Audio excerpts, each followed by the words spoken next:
මේ මැඩියන්ගේ සද්ද හොඳට අහන්න. ඔයාලට ඇහි එකපාරට ඇම්බියුලන්ස් එකක් වගේ සද්දයක්.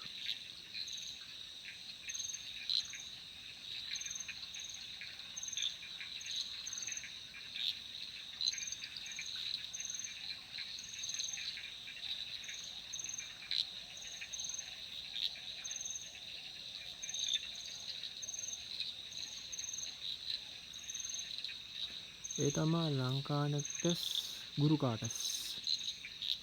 ලංකාවට ආවෙන එක විශේෂයක්.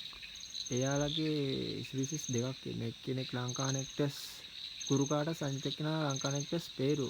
ඔය ලංකානෙක්ටස් ගුරු කාටස් තමයි කෑ ගහන්නේ. මේ ඉන්නේ අපි නවලපිටි ප්‍රදේශයේ. එයාලා ඉන්නේ ඒකේ මුහුදු මට්ටමේ සිට උස් ස්ථානවල තමයි යාලා ගොඩක් වෙලාවට ඉන්නේ. ඒ කියන්නේ කබරකඩ අපි ඉන්නේ දැන්.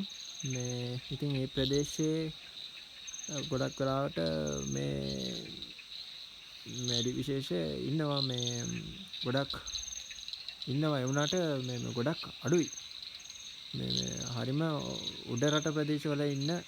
ඒ කියන්නේ එක පැත්තකට විශේෂ සෙට් එකක් තමයි ඔය සෙට් මේ ඔය ಜಾති දෙක.